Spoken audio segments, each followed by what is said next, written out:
Alright, I don't know about you guys, but I love Dark Souls 1. I love it so much that today I've decided to torture myself with a dexterity only run. Now before we get into the video, I wanted to lay out some rules for this run. The rules include, you're only allowed to level up dexterity, and that's it. Okay, with that out the way, let's hop straight into the video. I decided to go with the bandit class as it starts with 14 strength, which is the base requirement for the weapon I'll be using in this playthrough. More on that later. I ran over to Oscar and grabbed my Estus flask and then went to drop kill the fucking Asylum Demon. Then boom, we're in Filing Shrine.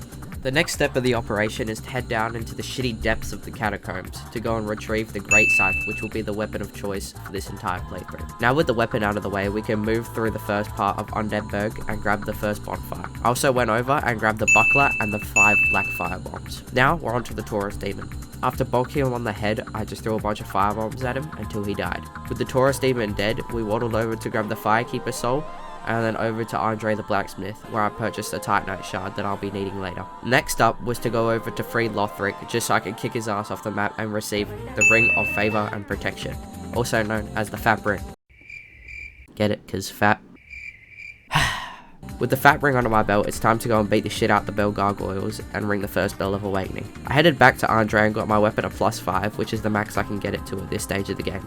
With my weapon at +5, it kinda makes the Capra Demon pretty easy, so I managed to do it first try, which means we are now onto the depths. After I beat up the Butcher dude, I was able to loot the chest and grab the large ember, which I can use to ascend my weapon to a higher grade. After grabbing the bonfire in the depths, I went in and slapped up the Gaping Vagina Dragon, which is always a breeze. With the Gaping Dragon dead, I'm rewarded with the key to Blighttown, which I will not be using, because I much prefer to take the back route down to Blighttown, cause fuck Blighttown. Anyway, after a hop, skip, and a jump through the shitty area that's Blighttown, I am met with Quelaag, which is an easy boss if you can actually pay attention to the attacks instead of paying attention to a tip. With Quelaag dead, I can ring the second Bell of Awakening. In every playthrough that I do, after Quelaag, I always go and kill the Ceaseless Discharge, so I can get more souls, which I'm going to save for later. Now that that's out of the way, I head back to Firelink, grab the Ring of Sacrifice, then head over to Sans Fortress. After practicing this area when I do speedruns, it's kinda easy, so I managed to get through to the bonfire first try. I then make a jump across to a secret tower in the fortress where there's a merchant that sells large Titanite shards.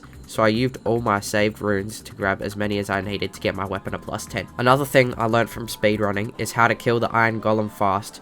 So once again, this boss I managed to do first try. Then boom! We're in Anolondo. The run over to the bonfire just before Ornstein and Smo always proves to be troublesome, but we eventually got there. I made my way over to the giant blacksmith so I could use the Titanite shards I bought to get my weapon at +10. Now all we gotta do is kill Ornstein and Smo, which if you're patient with your attacks, the boss fight is pretty easy. With Ornstein and Smo dead, we can go up to Guinevere and get the Lord Vessel. Well, a nice chest ahead. Now I forgot to hit record on this next part of the video, but all you guys need to know is that I went and beat up Seath first try. I headed down to New London Ruins to lower the water and to go and kill the 4 kings. As I stepped into the arena and walked into the abyss, I realized that I didn't have the Ring of Artorias, so I went back and got the Crest of Artorias from Andre.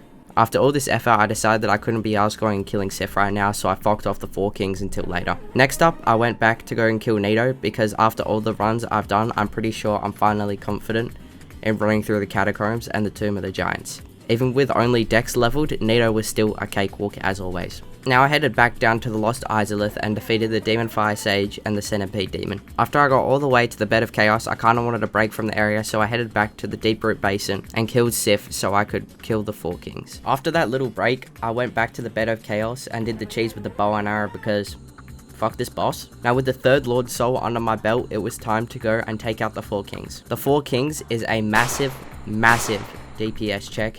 And because I'm doing a fuck ton of damage right now, I basically just took a big fat shit all over them. With all the Lord Souls under my belt, I went back to the shrine and offered all the souls, which opens the gate to Gwyn. And y'all already know, parried, that Gwyn is a phony, so with that, the challenge is over. If you skipped all the way to the end of the video to see if I can beat Dark Souls 1 while only leveling Dexterity, the answer is yes. You're not even the cop!